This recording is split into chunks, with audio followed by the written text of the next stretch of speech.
You're listening to Every Day's a Saturday USMC Veteran Podcast.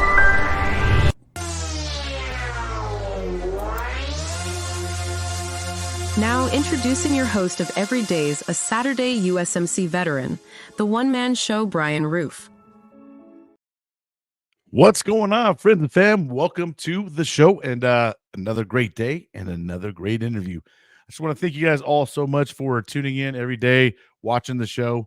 If you guys haven't had a chance to go check out the website, go over there, check it out, edasUSMCvet.com. It's a great place to check out all the interviews, all the episodes from season 1 and 2. There's also nonprofits, organizations on there, and veteran-owned businesses. So it's something you're going to want to go check out. I'm excited for my next guest. I've got a great opportunity to meet a lot of great individuals through the MAN mission. And this guy right here is an awesome gentleman himself. He is Chief Deputy Pinal County Sherriff Office. And I'm excited for him to come on here and tell us all about his life and what he's got going on. Here to talk all about himself is Matthew Thomas. Hey, how you doing, Bryan? No, nothing much, man.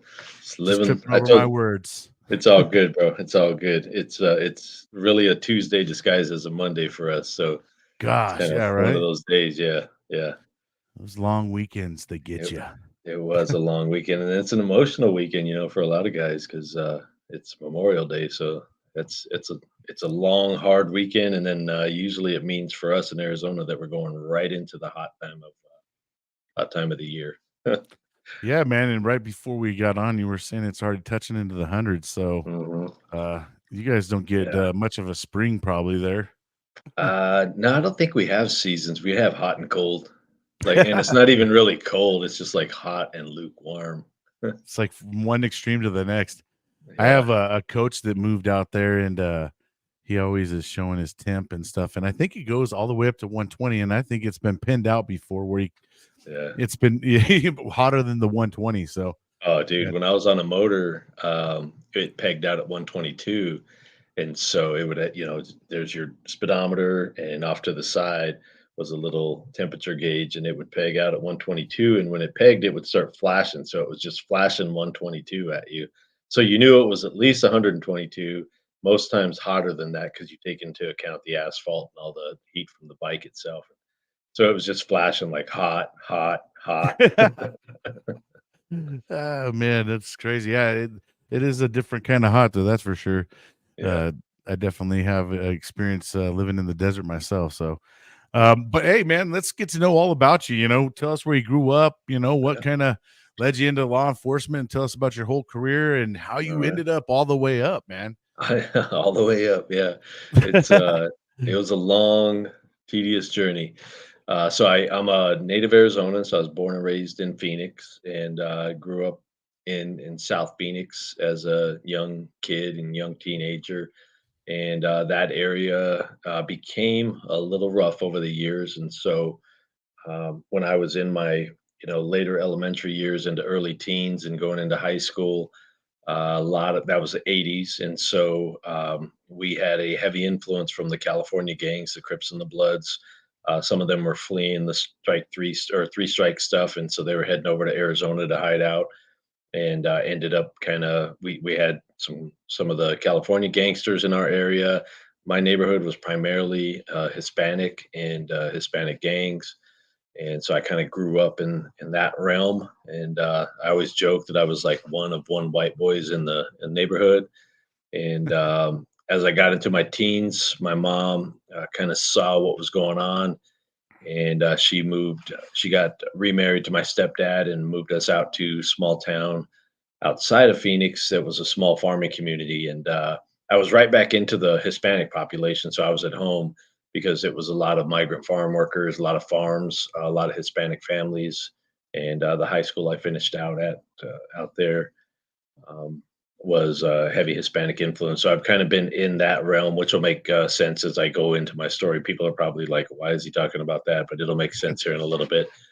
And so as I kind of grew up out here, I worked on a farm in my high school years. In the summertime, that's what you would do. You'd work on the farm. So I worked in the potato fields alongside the migrant workers, and that's how we So you're made our just extra used to the money. heat. You're used to Yeah, that. Yeah. I was a glutton for punishment, bro. It's just yeah. No kidding, bro. Yeah, on a potato digger in the summertime is but you're working, we were working like 18, 20-hour days, so you'd go through the heat and then into the cool of the night, so it was not too bad, but, after high school, I didn't really know what I wanted to be when I grew up. I knew I wanted to serve in some capacity, and, in 19, my wife or my then girlfriend, now wife, was, pregnant with our child, and so I had to grow up really quick. We were both 19. She turned 20 just a little bit before me, and, so she was 20 years old, and I was actually, I guess we were no, I was still 19. She was 20 years old, I was 19 when we had our first kid, and, I decided I have got to figure it out, buckle down, get a job. At the time, I was looking at, I I was just pushed towards, um, serving in some capacity, and I also wanted a government job, to be quite honest, because it was stable, kind of recession proof. You're not gonna be a millionaire or anything, but you're gonna have good benefits, Decent pay. Yeah. yeah, good pay, make a good living, and so that's kind of what I was aiming for, and I ended up, as I turned 20, started applying for a bunch of different agencies. Pinal County was the first to pick me up, and I've been there ever since. So I was 20 years old when I got hired, and started out as a detention officer. Worked in detention for just about a year before I went out to what we say is go out to the road to become a deputy. And so I went out to the road, became a deputy, and as a deputy, I worked uniform patrol initially, and then I went into a specialty unit, which was our traffic unit back then. And back then, it was like DUIs, fatal accidents, and some drug interdiction, and some gang stuff too, a little bit of gang nexus. And so, in that unit, I was really attracted to the dope and the gang nexus, and I wanted to work that stuff more. I also got on our SWAT team when I was in the traffic unit, and it's a collateral duty. So that was 97. Got on SWAT, was in traffic, started doing that, and then in about 2000, I got recruited into undercover work, and so I switched over to undercover work as a detective. And not too long after that is I was not in there very long at all. I was not even a full year, and I tested for sergeant, got promoted, and ended up right back on patrol as a patrol sergeant, and did that for a bit. Then became a training sergeant. I also ran our academy, and also as a sergeant, I moved up on the SWAT team into a team leader position. So I became a team leader, and um, did training, did the academy for a bit, and then I moved back into narcs as the narc sergeant, and went back undercover, and so did undercover again, which again was really where I was drawn to. That was my true love there. Um, did that until about it was 2009 when I switched over. We got a new sheriff, and he had new vision and stuff, and so I got selected to stand up our first ever motor squad. We didn't have motors up until that point. So in 2009, I stood up the first motor squad. I was the first of two motors for our agency, and did that until late 2010. In late 2010, I promoted to lieutenant. And when I promoted to lieutenant, I was again still on our SWAT team, and so I moved up and took command of the SWAT team. So I became the SWAT team commander, and I Wow. also had uh, some of the smuggling stuff, some of the narc stuff was still under my purview, and did that till 2016. And in 2016, new sheriff came in, and it was Sheriff Lamb this time. And when Sheriff Lamb was running for office after he won the primary, he asked me if I would be interested in moving into his XO position when he took office. And I accepted that. So when he took office, I moved up to second in command, which is the chief deputy position, and became his XO, and been there since 2017. And that's where I'm going to finish out as the chief deputy, and which is kind of a cool path for me. because it's the highest promotable position in the agency. So the only position above me is obviously the sheriff, and that's an elected. So I've promoted from the detention officer position all the way through the ranks to second in command. And in addition to that, wrote a book, published it in 2022, a book called Interceptors, which kind of details some of the operations we did that were counter cartel operations when I was working undercover and working as the SWAT commander and anti-smuggling and stuff. That's me, Man, man. that's that's amazing. Now, there's millions of great stories in between all that, I'm sure. Yeah. um, but did you ever vision yourself, man, when you started to be at where you're at? Or did it Uh, just kind of fall into your lap every step of the way, or were you always kind of just striving to be there? um, that's that's a good question, man. I think so. Do you ever envision yourself at the beginning being this? And I don't think so. I think you joke Right. about it, right? Like, oh, I want Sure. to run this place one day, right? Yeah. But you're just talking smack. Right. Um, I always wanted to do more work. So I was always a worker and a hustler, and I wanted to be the guy in everything, right? And so I was what they call a shit magnet. So as my career went on, I would always, and I think it was not so much that I was a shit magnet, that I was just constantly looking for stuff. So if you're Right. looking, you're going to find stuff, right? And so I Sure. was constantly Absolutely. looking, getting into stuff. Very proactive cop. Loved, like I said, loved working the dope, loved working the gang. And then, quite frankly, like when I tested for sergeant, I don't think I was ready to promote. I was having a blast working undercover.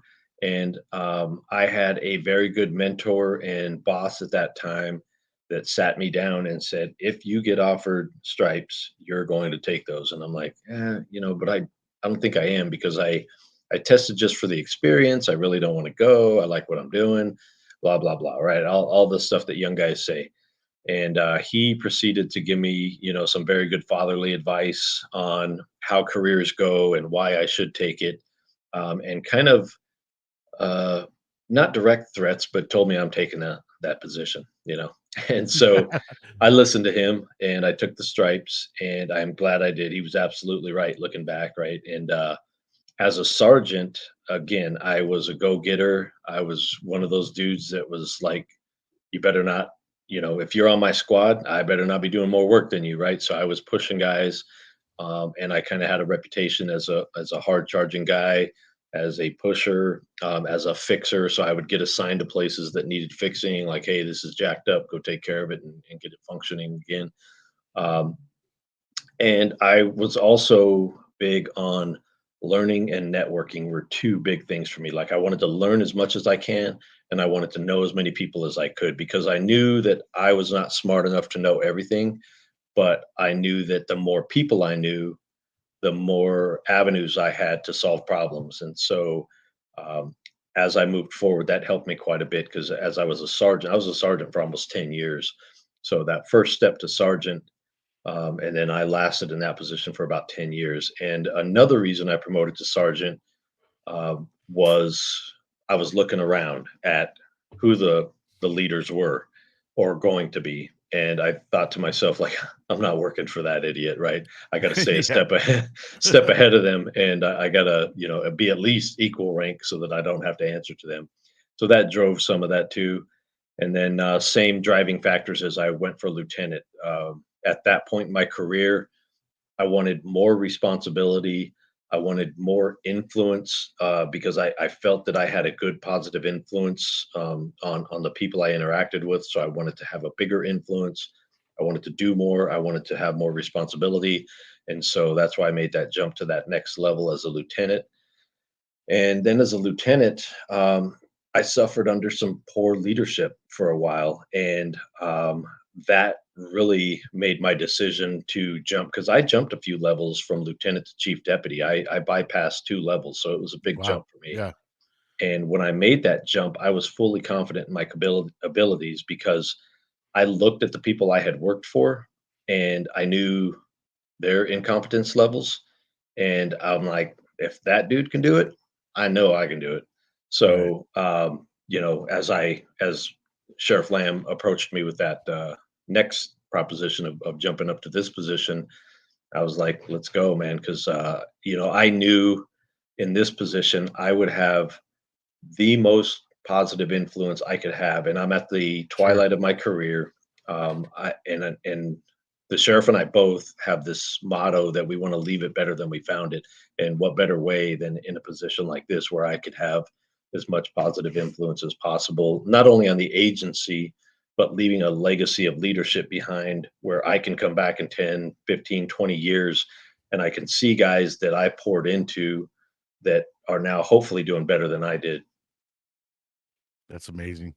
I mean, what a career though. I mean, and I just see that, you're one of those go-getters, right? And so that's ultimately how you were getting there as well as you just have a drive in yourself, man. But It's all about that hustle.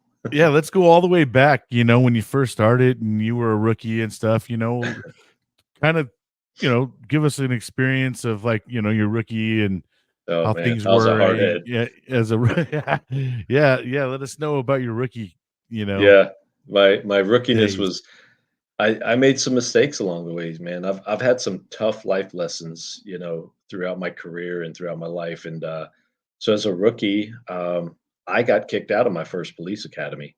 Oh, Um, sheesh. I got selected, from the jail, sent to a police academy, and me and a couple other dudes were screwing around in that academy, screwing around in the sense that being jokesters and all that kind of stuff. And Right. then we found ourselves standing on the carpet in front of the man and basically being sent back to our agency, which is the worst thing you could have happen because Oh, essentially you have embarrassed your agency, right? And so we get sent back, and I argued the point because I kind of got caught up. Again, still, I own that I made mistakes, but I kind of got caught up with some BS with some other guys. So I went back to my agency and I asked if I could meet with the sheriff, and he granted that meeting. And so I met with our then sheriff, and I sat down and I said, "Look, I own this. I apologize. I didn't mean to embarrass you or the agency. However, there were some forces working against us, and these were the circumstances that they didn't tell you about, which was there was some politics at play, let's say, and some people didn't like our sheriff at the time, and therefore we represented that agency, so we got some hate from some of the academy people. So a longer story, a little bit shorter. Essentially, the sheriff said, "Okay, I appreciate everything that you've said, and I'm going to give you another shot. So I'm going to send you to a completely different academy, which is actually a more difficult academy, more regiment academy." And I said, "Roger that. I'm gonna make you proud, and I guarantee you that I will not embarrass you." And he said, "Well, you better not because this is your last chance, right?" right. So went through that academy, finished it, and finished it strong. My academics were strong. Everything was good to go, and got out on the street. And so rookie year of being a cop was quite the experience because I don't think they prepare you. I don't even know how you would get prepared for the power that you receive, Mm. um, and it it becomes difficult sometimes to navigate that, man. And so, Goes to like, the head a little bit, like where you're just like, well, oh, not only does it go to your head, but you're just like you just get treated different instantly. And the only thing I can liken it to, and it's not the same, but it kind of is being a celebrity in the sense that yeah, all of sure. a sudden people treat you differently. They act differently around you. Family members even act differently. Oh, he's a cop now, right? Yeah, right. Right. So everybody Right. starts acting different, treating you Sure. differently. And so the world changes around you almost overnight as soon as you put on that badge and uniform and you're out on the streets.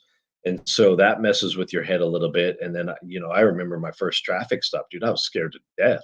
Like, because all they do, the whole academy, is they tell you how many cops get killed, Right. there's all these bad guys. And so you hit the street and you're like, oh my God, I'm gonna get shot at like every shift.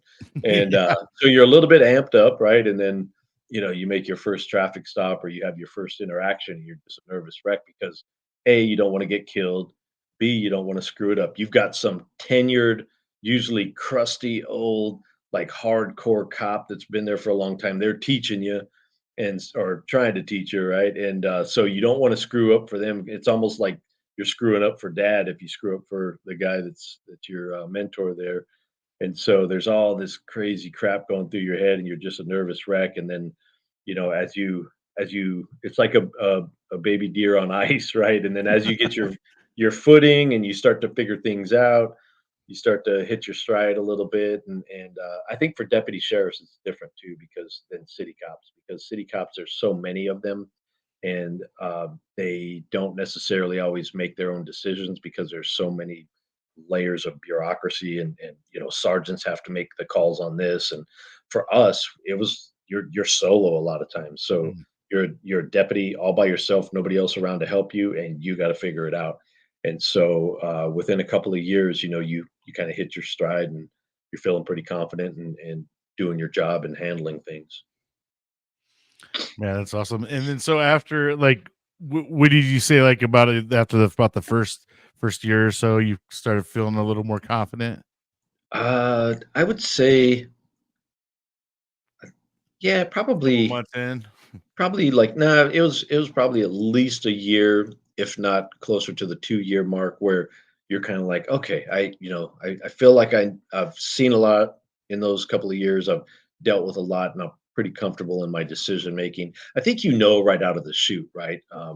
As a new rookie cop, even when you're still on FTO, you get reaffirmations from your FTO, like, good job on that, dude. Good call on that. You're thinking the right way. So as you're going through that program, you build your confidence too, because you have somebody watching you, mentoring you, and kind of correcting you as you go along, and building your confidence. So you're confident in that first year, but I think it's after that first year where you really start to blossom a little bit more.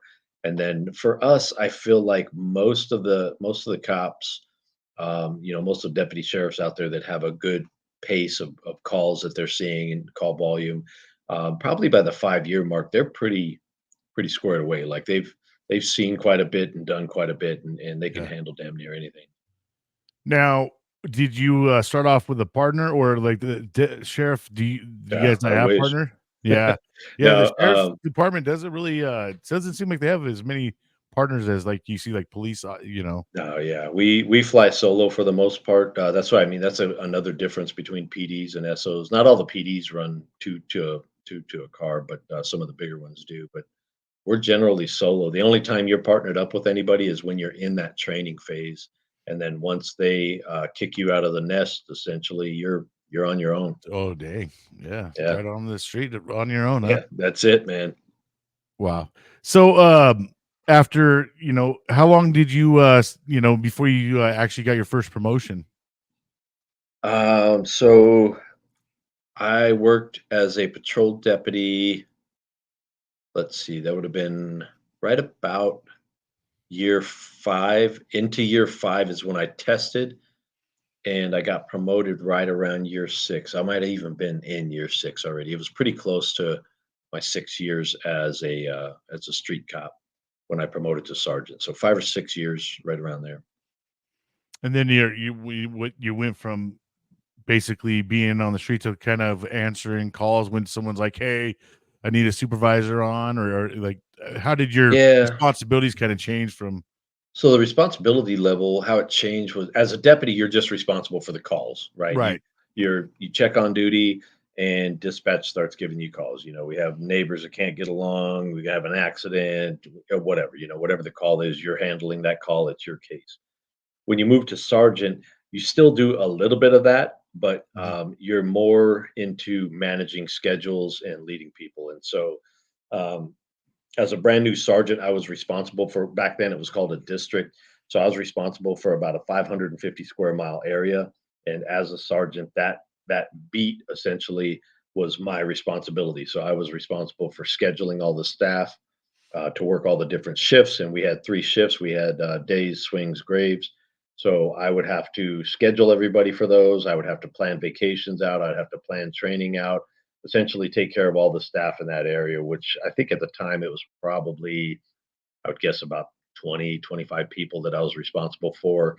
and doing all the managerial stuff, and you would still go to calls for service because you would also have to monitor and evaluate your people. So I would have to, I'd go to calls for service. Sometimes there wouldn't be anybody, they'd all be on calls. So you as a sergeant would take calls as well. So I may take an accident, I may take a report, whatever's going on. So you do a little bit of cop work still, a little bit of managerial stuff, and then, leading your guys as well, getting them on point with where they want to go with their careers, the training, and all that stuff.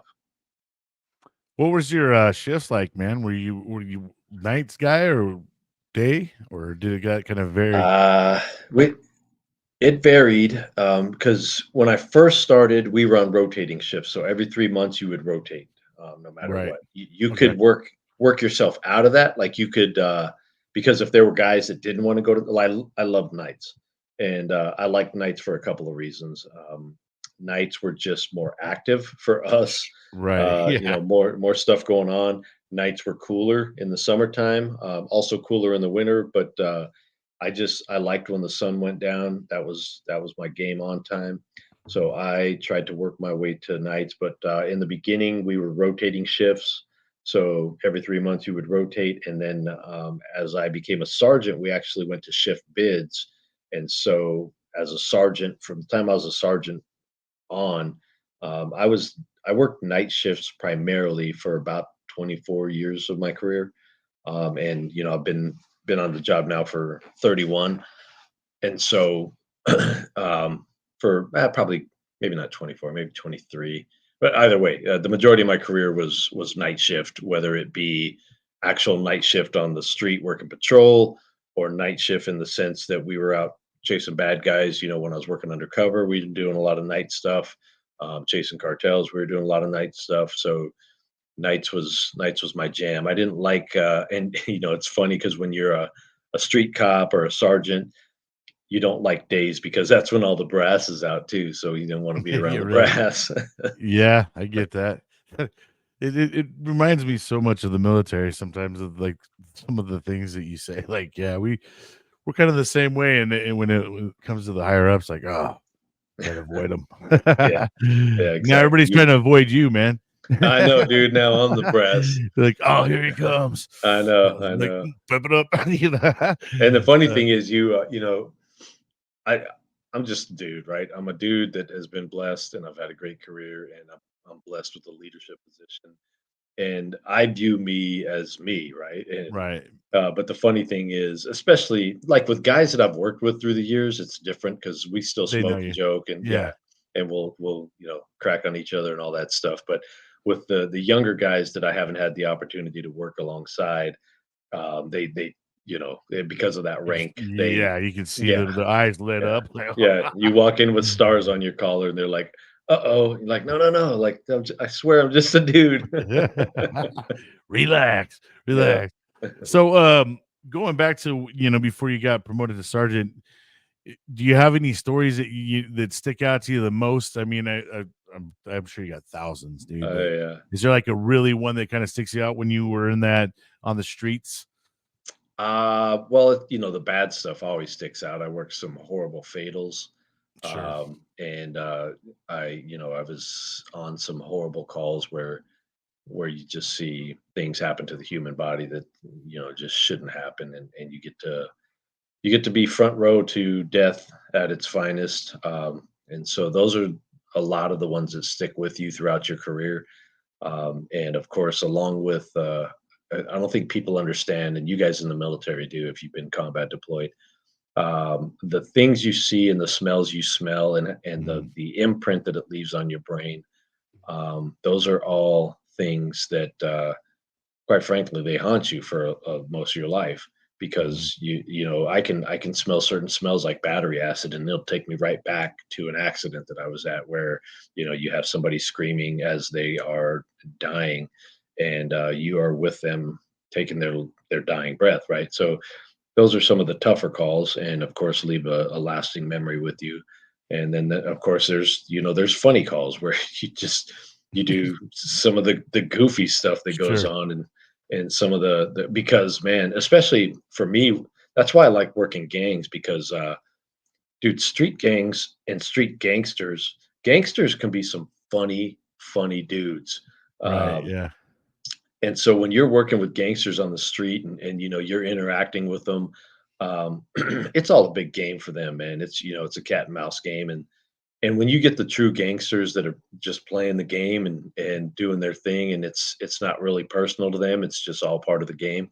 That's what's really fun and funny a lot of times because it's like you're sitting at an Eddie Murphy concert sometimes, just the smack they're talking, and you can cut back on them, and you'll get some back and forth, and you get a little bit of street respect, and you give them a little bit of street respect, and you have some really funny interactions that people just don't understand, and a lot of people honestly wouldn't appreciate it because they just don't know because you have a guy that would go shoot somebody in a drive-by and kill them, but he'll sit there and crack jokes with you, in a different setting. So it's a weird thing. The streets are weird. It's a business for him, right? Like, Yeah, yeah, right, right, yeah. it's So, very business.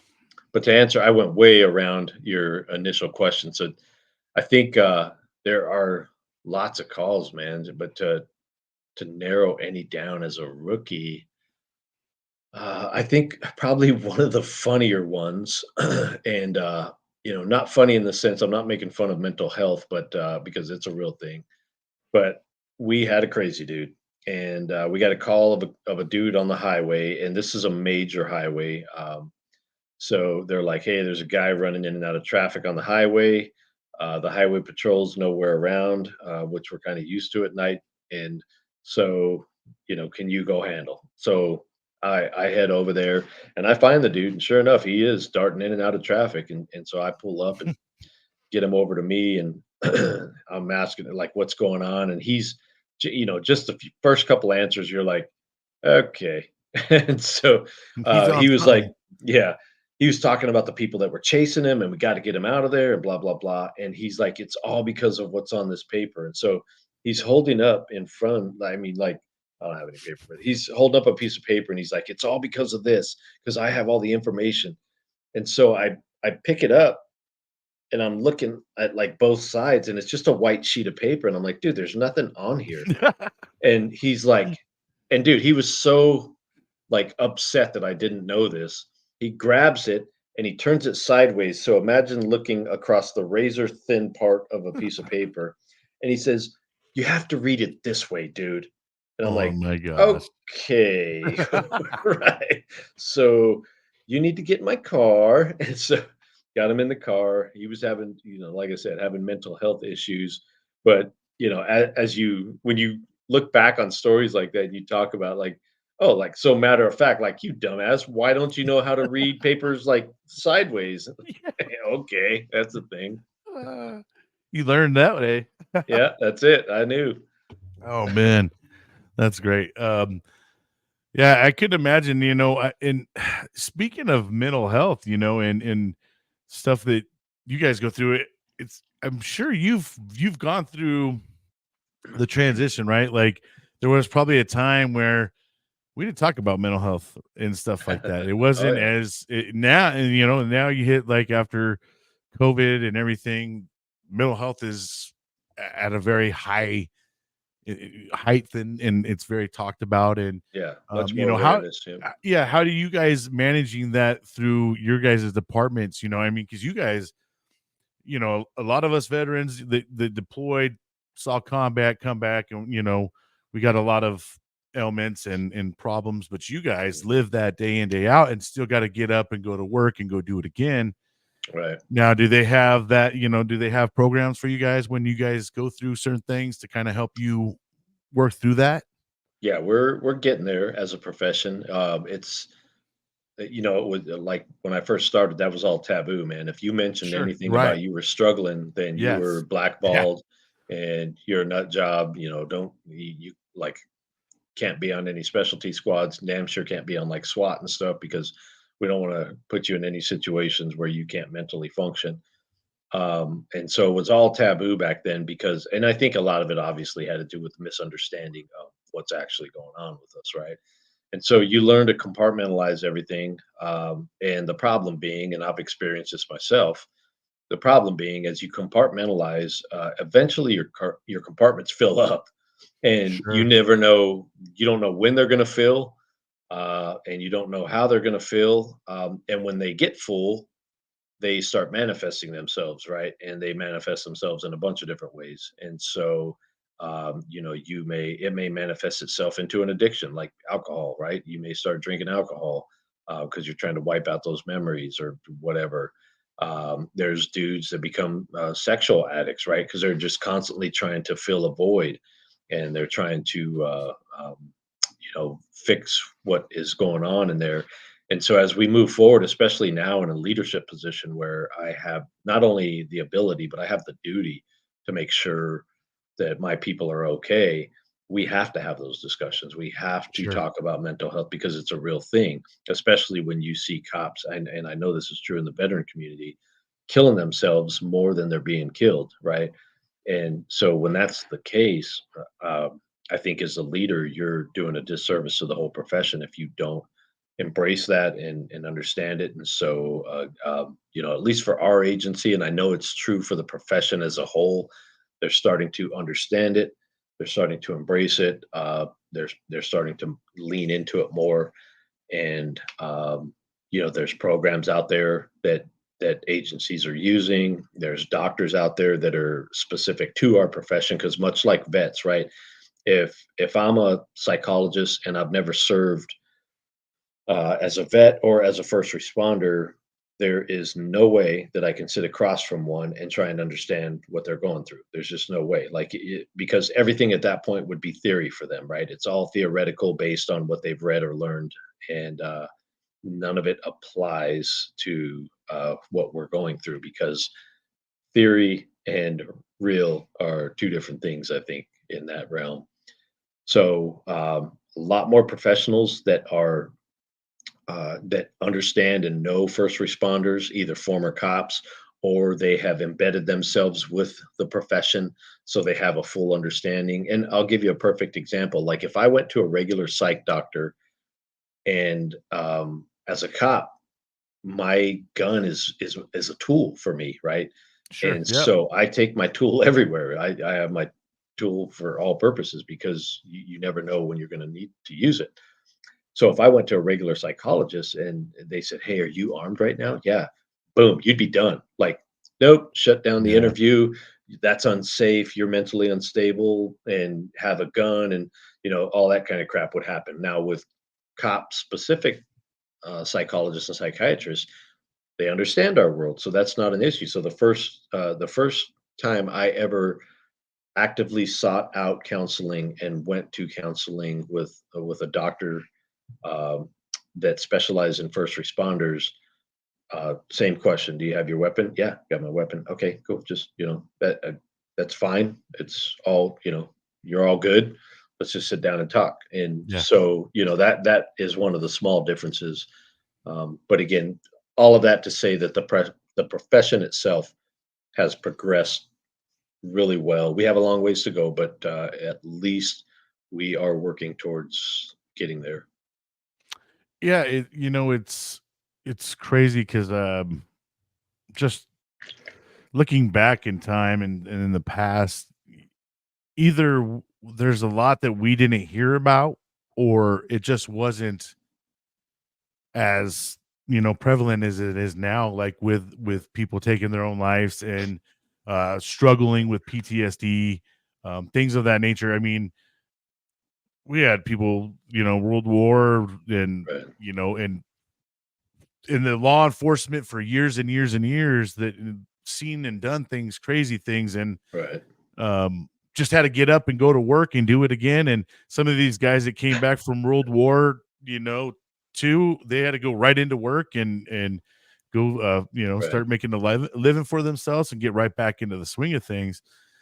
It's just, But I think what we know it's now, man, no, sorry. yeah, I no, I go, think what we no, know no, no, go ahead. now, looking back, we understand now that a lot of those guys and gals suffered in silence, right? Sure, So they right. they still had the same issues going on. They were just suffering in silence, and yeah, technically they just push through it. But man, when I can see it is when you talk to some of those World War II vets and they tell you a story that's near and dear to their heart, and they'll still to this day break down Yes. Yeah. because that is Right. still fresh right there because they'd never fully processed it and got that compartment emptied out. Yeah, and that that makes a lot of sense too, and because a lot of the earlier generations were always told, shush, suck it up, Mhm. be tough, we don't cry, you Right. know, and those kind of things. And the harder part about it, I think is just like anything else with human beings, we take things too far or Mhm. oversaturate something, right? So Right. it starts to take away from the people that actually need or have, real needs to be met, but you have all these other people convoluting it because they Yeah. don't want to get up and go to work or something, right? They just don't feel like it, like, Yeah. but I'm glad to see that it is starting to be recognized Yeah. because, and I think that people could realize that they still could be tough. Right. You just got to still process through some of these things though, Yeah. because Yeah. it does start to weaken you or it plays a part, right? Because I think when we're young, it's a lot easier for us to keep those compartments tight. But as Mhm. we get older, either they're starting to fill up so much and they burst, or it starts to loosen up, and then it all starts to seep out, and you're like, oh gosh, all Well, and this I stuff is starting to hit me now, and I I didn't think deal with it. too I think too as youngsters, young in our adult life, that we're also because I'm speaking for myself at least. Mhm. When I was a young adult and a young cop, I still, had some trauma that, like I said, some of the death and destruction you see is very traumatizing. But you compartmentalize it, and what happens is you are so busy with work and life that you Right. don't have time, right? You don't have time, so you get that That's stuff true. Yep. compartmentalized, and you just keep pushing forward because you're just busy living life, making a living, raising a family, doing all that stuff, and then as you get on, like for me specifically, as I got on in my career, and now I'm a fag, I'm a former action guy, I'm not doing all the cool guy stuff anymore. Yeah. So as that happens, and you start to slow down in your career, that's when you really start to feel the effects of it. And sometimes it happens earlier, sometimes it happens later. But all that stuff too, what people don't realize is all of that mental stuff can manifest itself physiologically, right? So you start to have physical things happen. And like for us in law enforcement, we're notorious for heart attacks. Like our life expectancy is between 5 and 6 years post retirement. No matter Mhm. what age you retire at, you're expected to live 5 to 6 years because most of us, will have High heart attacks. stress. Right. Yeah, and it's the stress, it's the cortisol. A lot of us are either pre-diabetic or diabetic by the end of our career. We have high blood pressure that's Oh, out of no. Yeah. control, and it's all it's lack of sleep, which Adrenaline rush. adrenaline rush, it's cortisol, and all of that stuff, is works against your body, and so you have a lot of damaging effects, not only mentally but physically. And so, yeah, just a lot of stuff that you have to work through. And again, I want to leave it better than when I got it. So for me, at this point in my career, I'm screaming from the mountaintops, like to the young guys, like, hey, don't fall for this shit. Like, don't don't fall for the suck it up and all that stuff. Our motto is more, let's process it now. So when, like for us specifically at our agency, when we have traumatic events, we get them into counseling immediately because we want them to work through that, process it, and be good and fresh, good to go back on the Clean streets, sheet. Yeah. rather than piling that stuff up and then dealing Right. with it. Absolutely. And you know what you said makes a lot of sense because in our early 20s, right when we're, 18, 19, getting into our 20s, we have that pressure on us kind of, we got to go get a good job. We Right. got to go, go make something out of ourselves. Then, when we go and choose those things, then we sit there and we want to try to go make good money and provide. So you're right. We just busy ourselves. Right. And then when things start to slow down, then the bow starts to unravel, and you got yourself a nice present under there that you haven't dealt with, right? You know what I mean? Yeah. And Yeah. that's so And I true, and I man. I think that's especially for the vets because, like, for us in the cop world, um, you know, we're I think we're in the career longer comparatively, right? Because, Right. in the military, you could have guys that served 4 years, saw a shit ton of combat, maybe 8 years, saw a shit ton of combat. So, they were going hard and fast, and then boom, it just came to an end, and now they have to process all that. For us, we're in this career, 20 to 30 years, and so we have all this stuff building up, and it's at the end of that a lot of times where, you that's where you start to slow down and start to have to process this stuff. And again, for the veterans, I think it's that hard stop all of a sudden that they just so you're sitting alone in silence having to process this stuff, and you lost that camaraderie because your squad or your platoon or whatever, you're not around those cats anymore, so you don't have that support system, and I think it makes it easy to fall into the a spiral. Yeah, that's 100%, man. Because like literally, you could be on Tuesday with your platoon, and then you're EASing or whatever, and they you send you home, and you're at home Wednesday all by yourself, and everything's different. So that Yeah. definitely is a true thing. Now with you guys, do you guys have a lot of veterans and stuff that come through, or is it not as much seeked out because a lot of them come with some PTSD issues and things like that. So I'm sure that makes it a little bit harder for them to be in there. Uh, Or so we have a lot of veterans, yeah, and I think if you talk to the veterans, usually it's a they still want to serve in some capacity, right? So they want to serve their country by serving in their community. So a lot of them come for that. A lot of them are looking still for that brotherhood, right? And yeah, that camaraderie and stuff. camaraderie, and Yeah, and they still we're paramilitary structure, so it still has that military feel with the rank structure, the chain of command, the kind of rigidness, and your general orders and all that. So I think it feels good to those guys that still seek that out, but don't want to do it in the military. And a lot of them, like the combat vets and stuff, we don't consider that damaged goods. We consider that battle hardened. Like for us, it's that's a win-win because you've got yeah, guys that have had to, experience, yeah, they've got experience. They've dealt with some very difficult situations. They've dealt with, they've been in real, foreign countries real where, stuff. yeah, just yeah, a lot of real life experience, which makes them just a better cop all the way around.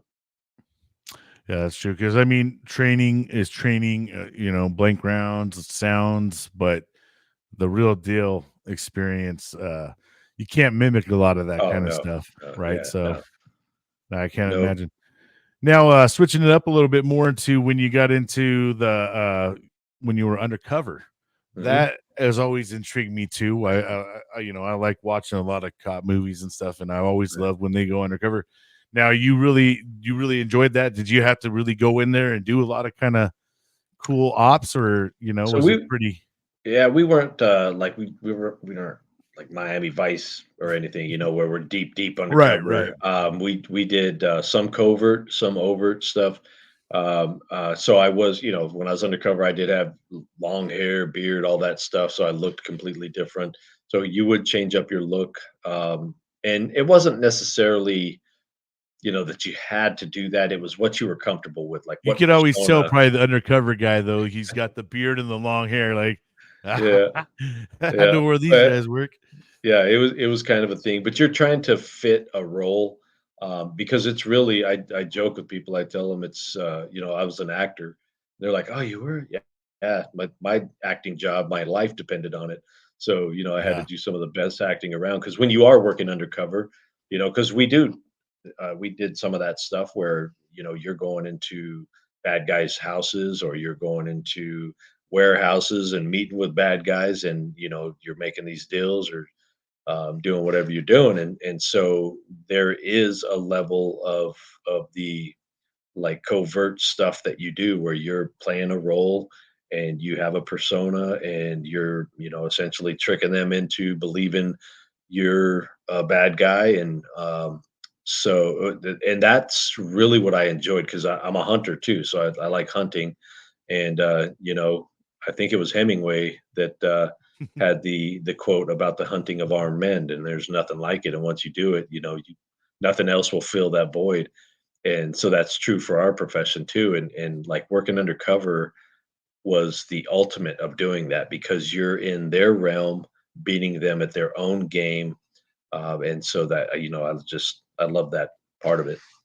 Do you remember going into situations like, fuck, no, Oh yeah. this is sketchy as shit. Like, Yeah. There's like there's I plenty can't of wait those. to get the hell out of here, type situations. Yeah. Yeah. There's always those situations where you're like, well, this might be it, because everything is very sketchy. And then there's a lot of those where there's even some of those situations that you joke with your buddies afterwards. You're like, can't believe we made it out of there alive. Like that was, thought that was it. But it's nerve wracking and fun at the same time, if that makes sense. It won't make No, sense I to a get lot of it. people, but Yeah. yeah, it's again, when you're beating bad guys at their own game, and in today's world, it's hard, man. Because I did another podcast where I was talking about some of my undercover work, and I got so much hate, and it was because I Nice. I talked about an undercover case that I did, and us busting the guy at the end, and the guy, he thought we were friends because I did a good acting job in my undercover role. And people were just hating on me like, "Oh, you're a piece of crap and you're a liar and you're a traitor." And I'm like, "You guys know, like I'm a cop, right? That like my job was literally to trick bad guys into thinking I was a bad guy so we could catch them at what they're doing." And so yeah, it's a crazy world. So, what's been like the longest operation you had to go undercover for, like, and maintain it? Well, so it's I would say some of the longer cases we did were, like 6 month to a year long operations, but I don't want people to get a misconception that you're like gone for 6 months to a No, no, year. no, no. Yeah, yeah. It's You it's just just that you're doing work daily, in and so between it, right? right, right. So, so over a 6 month period, I may be working on one target. And as I'm working on that target, maybe I meet with him this week and maybe I buy some dope and then we're doing some casework and finding associates and all that kind of stuff. And then, a few weeks later, maybe a month later, I'm doing another deal with him and we're building cases as we go, right? And so then you get to the end of that and it's 6 months later, you put everything together and you start crashing doors and taking people into custody and bringing the case down. So, it would go anywhere. It could be as short as a month long operation up to we had some that were year and a half, 2 year operations because of how big the network was. Now, doing it, did you ever get yourself where you found yourself kind of liking the person? You're like, damn, that kind of sucks. I gotta bust this dude. You know what I mean? Like, Yeah, I could see yeah. myself being pretty cool with this guy, but Well, I'm and on my that job. I'm on my job. that was the one I was telling you about where I kind of broke it down and this guy, he reminded me of just like one of my family members, one of my Uh, uncles or something. And yeah, good guy, in the sense that he was nice, he was just a funny and cool dude. It just so happened that he was selling methamphetamine to everybody, so yeah, he had to go. But yeah, you kingpin. definitely, because you can't take the human aspect out of it, right? and Right. and when you're just interacting with another human being, you can't be totally emotionless in these things. And so, Sure. there's certain personalities that you click with, and you're just like, ah, man, I wish this guy wasn't a drug dealer, so I didn't have to take him to jail because I could sit and have beers with this dude. Yeah. Yeah. That's crazy. Now, where do you see yourself going? And how many more years you got? You said you're what? You're 31 right now. 31 years. Yeah, I'm at 31 years, just hit 31 years in April on the job. And uh, in my mind right now, as I've discussed it with my wife and even, with the sheriff, this will be the sheriff's last year. He's going to finish in December. and he's running for Senate. And so he'll either be a senator at the end of the year Look at or that he'll be a guy. civilian. Yeah, yeah, yeah. Sheesh. So at the end of this year, there'll be a change in leadership, and my plan is to stay on through the change. We have an internal guy running, and I'm going to stay with him, transition over. And so 2025 is the year in my mind that I'm going to pull the plug, and I'll have, once I hit 32 years, that'll be good for me. And like I said, I wrote the book, and I've kind of used that as a platform to do some speaking, to do some consulting, and that's kind of my focus right now is doing some of that stuff. And I'm a big leadership guy. I'm a student of leadership and always have been. And I kind of told you I was the fix it guy. So I've fixed a lot of stuff through my career. I've grown quite a bit as a leader. Had a lot of hard life lessons and leadership lessons. And in our world, decisions are life and death, right? And so right now, I'm working on transforming that into how I can help C-suite level people like CEOs and COOs and CFOs, and how I can translate that into leadership improvement in their realm. So taking that life and death leadership and translating that into CEO leadership decisions and styles, and so that's kind of where I'm headed. Yeah. So when you retire, you're not you it, you I don't see you being able to just to like retire, right? I mean, are do you do you see yourself just retiring, man? Or are you gonna be? I see you always being somewhat involved. Yeah, dude. I You you don't So seem I like the want to type to say yes. chill.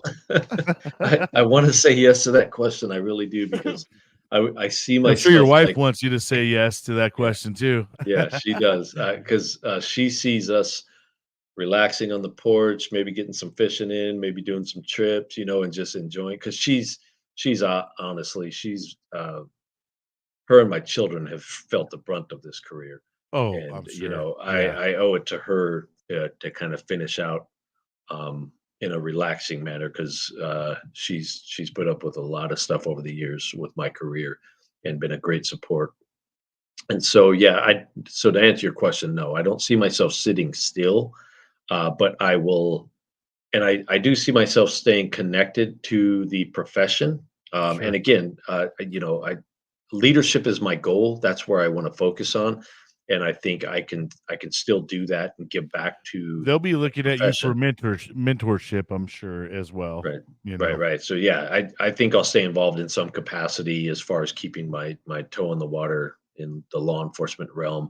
But I'm going to focus on the private sector and try and you know do some stuff there and work with some of the high level leaders on the private sector and break into that. And then I've got some stuff that I'm working on with the book too. And if that comes to fruition, that may keep me busy for a bit. Outstanding. So, how long have you guys been married? You guys been married the 31 years. before 30? What? Geez, man. Yeah, yeah. She's She's been with me through for the the whole whole ride. career. Yeah, Wow, that's amazing. yeah, Yeah, and yeah. because I know I do hear a lot in same in the military world that the divorce rate's really high. Yeah, So, that's amazing that she's, yeah. It puts a been lot by of your side. stress on a marriage, and I attribute the success of our marriage. The majority of the success goes to her. I attribute it to her. Of course, we were both involved, but she not only put up with me, but put up with the career, and that is it takes an exceptional woman to do that, or a spouse, to do that. And so yeah, it's been cool. But like I said, I think she's ready to slow down a little bit too. And we've got our first grandkids, so she wants to Oh, focus heck on yeah. the Nice. grandkids. Yeah. Congrats, man. Thank you. Yeah, that's awesome. Yeah, the career is demanding. I'm sure there's times where you had to pull, double shift or something Mhm. like that. I know that's especially in the earlier days, they were probably really demanding on Yeah. time and making you work yourself to death dang near. Yeah. Um, Yeah. You do a lot of long hours and a lot of time away from the family. And then just because of the nature of the beast, Generally speaking, you're not making family functions. So, we would have to have Thanksgiving on different days to work it out, Christmas on different days, birthdays and stuff. And then I was on call for the majority of my career because, like I said, I was on our SWAT team from 1997 on. And so that means you're getting called out from family functions, and so just a lot of that kind of stuff that puts stress on the family. Not only that, but I imagine once you kind of swear in, even when you go home, and you're out in your civvies and you're out there, you still probably have that eye where Yeah, you're paying attention to everything going around you, noticing when something doesn't look right to you, so you're on duty all the time, no matter oh yeah. even when you're off duty, right? Yeah, yes, you become hyper vigilant, so you just like you described, you're always on edge, you're always watching, you're always looking at stuff and seeing stuff, and then you always hope that, well, I don't want to get into anything when my family's here, right? I don't want to Yeah. have to, and so you kind of train yourself to pick your battles very selectively. And generally speaking, like I never had any off-duty issues where it got real crazy with my family. But it's just, yeah, it's a crazy world, man, because you have to plan with your family. Like I said, you have to plan not only around stuff, but you have to plan contingencies. You have to have emergency plans. Like if something like this goes down, here's what I want you to do. So trying to explain to your kids cover, at an early Yeah. age, explaining Right. cover to them, explaining to them if daddy breaks contact, this is what I want you to, stay with mommy. Mommy's going to get you to cover. You stay down, you stay behind stuff like this and let daddy go to work. And so having to have all that and then having to, quite frankly, talk to your spouse, and you guys in the military understand this, talk to your spouse about your own funeral arrangements and, who you want, what Mm. you want, all that kind of stuff is, it's just not normal. It's normal in our world, right? I think the vets Right. and the first responders are used to it because it's part of the world and the job. But and the problem is we're so immersed in that world that we think that's just like Normal, and everybody everybody knows should, that. yeah, Right. yeah, they should react Yeah. normal to it. Yeah, Right. get it. Yeah, it's, man, it's a different world, especially when you live it day in, day out. I was hanging out with a officer the other day, and I just I get I kinda understand where he's coming from because, like, his wife's always like, he's always acting like, I get it. I Right. understand. I was like, I go through the same thing to a different manner, but I know that for him, he sees the worst of the worst day in, day out. Like, he Yeah. just, he pretty much hates people, I You mean, do. Yeah, you start to hate human beings because you see what they do to each other and right, the yeah. meanness and the hate. Yeah. Yeah, I mean, we are evil. Yeah, yeah, we We've are. And definitely and the shown problem some becomes nastiness. and it happens to the military guys too. You become cynical, obviously. You do that very quickly, and you start to one of the biggest problems is you have such a myopic view of the world, um, that you think that that's really a small percentage of the world that you're viewing, but Right. you're viewing it 100% of the time, and Yeah. so you start to think as you View and I think, everything like that. yeah, for me, it was around the 5 to 7 year mark. I thought everybody's an asshole. Everybody's like this picture that I'm seeing.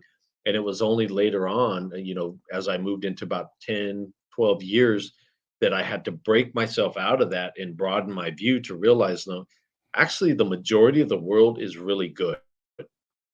It's just that small percentage that is all jacked up. And we see it all the time. And it's the same for the military, Yeah, right? because We're most of your calls thrown into are that. about something going on. It ain't like, "Hey, come over here. We just made this awesome cake," Right. like Right. Yeah. yeah, Yep. yeah. So 10 out of 10 calls is dang near something chaotic going down. Right. But I appreciate you coming on, man. Yeah, I absolutely. really enjoyed this time. Is there any last things that you would like to say to anybody before we get off? Not really, man. I've just, thank you for having me on. I appreciate anyone who listens to this and hopefully gets some value out of it. For me, people always ask like, where can we find you? Like my social media, I'm usually on Instagram the most. That's really the only one I feed into is Instagram, and my handle there is at deputy underscore one time. If anybody's looking for me there. Nice. Okay. Other than that, man, now just God bless and thanks for having me on. Absolutely. I'll be sure to add you as well. I really appreciate you coming on, man. And I appreciate your commitment to your community and stuff and all that you do. I mean, uh, you do it day in, day out. And I really appreciate you and your service. Oh, thank you, brother, and thank you for your service. I love my Marines, man. Marines are a special breed, bro. And we appreciate you guys as well. I mean, you are keeping us safe here in our countryside, and couldn't be more, like I said, much respect and much love, man. Thank you. All right, we'll see you. All right, take care. See you, brother. All right, friends and fam. Well, that's going to go ahead and wrap up another great interview. I absolutely enjoyed my time with Matthew Thomas. He's a great human being. And they're actually lucky to have him as a leader there in Arizona. And hope you guys are all having an amazing day. Remember, go check out the website. It's where you can check out all the great shows. Hope you guys have an amazing day. Remember how I say it. Don't let the day kick your ass. Make sure you're out there kicking it. Until next time, we'll see you guys. Arr.